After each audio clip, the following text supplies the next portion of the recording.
উনি আমার দুলা ভাই এবং উনি আমার শ্বশুর। একটু বোঝার চেষ্টা করুন তো এই বক্তব্যে কে যে কার কি হয় তা বুঝতে পারেন কিনা। ওনার দ্বিতীয় স্ত্রীর মেয়ে আমার স্ত্রী, সেই হিসাবে উনি আমার শ্বশুর ভাই। আচ্ছা আচ্ছা। আর ওনার বড় ছেলে আবার আমার ভাইরা ভাই, সেই হিসেবে উনি আমার তাওই ভাই। বোঝা মুশকিল, কারণ যিনি এটি বোঝাচ্ছেন তিনি এমন জটিল কাজই করেন। ফেসবুকে যিনি বহুবিবাহ নিয়ে সোচ্চার। যারা হলো পৃথিবীতে জেনারা বেচারি ভালোবাসে, তারা হলো সুগার ড্যাডি এবং সুগার মামির শব্দগুলো বানাইছে।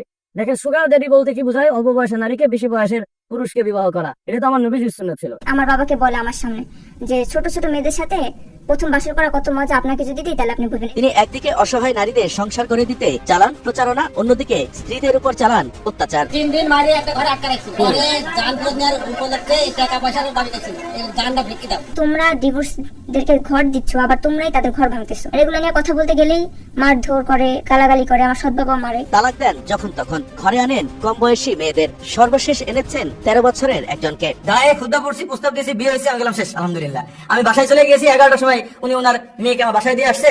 বাসর হয়েছে সকালবেলা, আমি ঘন্টা করেছি সারাদিন। তার বিয়েটা এরকমই সহজ। ধর্মের নামে নারীদের নিয়ে ভোগ বাণিজ্যে জড়িত কথিত এই আলেম নিয়ে আমাদের আজকের অনুসন্ধান। সমাজে আপনার স্বামীর ব্যাপারে হয়তো আপনার মনে হচ্ছে যে স্বামী শুধু আমার, কিন্তু আসলে আপনার এই স্বামী আপনার না। অনুসন্ধানে গতি মেলে তামান্না নামের এক নারীর ফেসবুকের একটি পোস্টের মাধ্যমে, যেখানে তিনি নিজেকে মুফতি মামুনুর রশিদ কাশিমের স্ত্রী দাবি করেন এবং নির্যাতনের অভিযোগ তোলেন। ইসলাম বলে কাউকে পছন্দ হতেই পারে, তুমি বিবাহ করো। ফেসবুকে মামুনের প্রচারণা তার সম্পর্কে জানতে আরো আগ্রহী করে তোলে। তার কিছু অংশ তুলে ধরতে চাই। যেহেতু একাধিক নারী নিয়ে থাকা অভ্যস্ত জাতি, তাহলে সেই জাতিকে একাধিক নারী হারামভাবে থাকা অভ্যস্ত। তো অনেক বেশি এক্সাইটেড যে আমি শ্বশুরের চাচা মামা শ্বশুর বাড়িতে যাচ্ছি।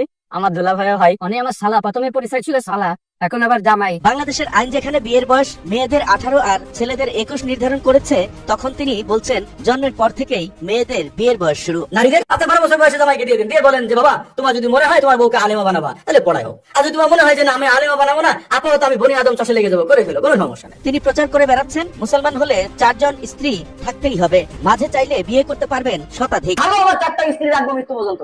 এই ভালো মেরে পাইতে যায়, যদি 100 চেঞ্জ করা লাগে, আমি 100 চেঞ্জ করা ভাবতে বলি। বহু বিয়ে নিয়ে তার প্রচারণার মাত্রা এতই বেশি যে নিয়মিত তার ভিডিও ফলো করলে যে কেউ 4 জন স্ত্রী না থাকাকে পাপ মনে করে বসবেন। আপনি 4 জন স্ত্রী নেন, কে কি বললো না বললো টাইম নাই। আপনি 4 ক্ষেত থেকে সন্তান নেবেন, আপনি কাল কিয়ামতের ময়দানে নবীর সামনে থাকবেন। তার প্রতিষ্ঠিত আইডিয়াল ম্যারেজ মিডিয়ার মাধ্যমে বিয়ে হচ্ছে নিয়মিত। ফেসবুকে সেই প্রচারণাও করে বেড়ান তিনি। আজকে আমাদের বিবাহটা হবে, বড় স্ত্রী উপস্থিত হয়েছে, তার স্বামীর দ্বিতীয় বিবাহ হবে। যদি আমাদের এক বিবাহ প্রথা চালু থাকে, তাহলে 32 লক্ষ নারী কখনোই স্বামী পাবে না। ফেসবুকে এত এত প্রচারণা, আবার তামান্নার অভিযোগ বিষয়টি সম্পর্কে জানতে আগ্রহী করে। আমরা এই নারীর সাথে যোগাযোগ করি, কথা হয় তামান্নার সাথে। তিনি জানান কিভাবে পরিচয় হলো মুফতি মামুনের সাথে। উনি একটা ফেসবুকে পোস্ট করে যে মাকে দুলাভাই বিয়ে করবে এবং মেয়েকে বিয়ে করবে সে। তখন আমার খালামণি এই পোস্ট পাওয়ার পর আমার আম্মাকে বললো যে এত ভালো একজন আলেম, ইনি তোমার সন্তানের দায়িত্ব নিতে চাচ্ছে, তুমি পর্দা করতে পারবা, সন্তানের দায়িত্ব নেবে, তারা বাবার আদর পাবে, তুমি বিয়ে করে দেখো বা কথা বলে দেখো ওনাদের সাথে। তো আমার মা ওনার সাথে কথা বলার পর বলে যে হ্যাঁ, আমরা এরকম, আমরা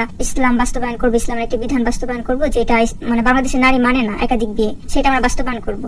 পরে আমাকে বললো যে তোমাকে এই লোকের সাথে বিয়ে দেবো, মুফতি মামুনুর রশিদ কাসিমের সাথে আমাকে বিয়ে দিবে। তো আমি বলছি যে না, আমি যে সে যেহেতু 9টা বিয়ে করে ফেলছে অলরেডি এবং তার বউ অনেকগুলো চলে গেছে, এখানে আমি বিয়ে করবো না। বিয়ে হলো কিভাবে? আমাকে বিয়ে নিয়ে ঘুরতে বেরোতো ওনার সাথে, তখন তো আমার বিয়ে হয়েছিল না। এখন যদি তুমি আমার 3 নাম্বার বউ হিসাবে আসো বর্তমানে, তাহলে দেশের যে নারীরা আছে তোমাকে দেখে তারা সাহস পাবে। তুমি যদি সতীন মানো, তুমি জিহাদের সব পাবা প্রতিদিন। পরে এক পর্যায়ে আমার সৎ বাবা সামনে, উনি কালেমা পড়ে, ওনার সাথে আমার মৌখিকভাবে বিয়ে হয়। জানান শারীরিক ও মানসিক নির্যাতনের শিকার হয়েছেন তিনি। বিয়ের পরের দিন থেকে সে নামাজই পড়ে না, 5 ওয়াক্ত, গায়ে হাত তুলতো, বাজে আচরণ করতো, মানসিক চাপ দিত অনেক। ওনার অন্য বউরা যারা চলে গেছে ওনাদের কাছ থেকে শুনছি অনেকে নেশাও করতো। একবার মামুন তামান্নাকে তালাক দেয়, পরে তাকে মানিয়ে বিয়ে না করে তার সাথে থাকতে শুরু করেন। তামান্নার অভিযোগ, গর্ভবতী হলে নিজের ওরসের সন্তানকে অবৈধ বাচ্চা বলে নষ্ট করতে চাপ দেয়। 2 মাস আগে সে আমাকে মৌখিকভাবে তালাক দেয়। তালাক দেওয়ার পর আমার সাথে অবৈধভাবে থাকে, বলছে আমি সব ঠিক করে নেব। বাচ্চা নষ্ট করতে একদমই রাজি হই নাই, কিন্তু তার ফুফাতো যে বোন, আমার সৎ বাবার বড় স্ত্রী, সে এবং সে মিলে আমাকে জোর করে ওষুধটা খাওয়ায়।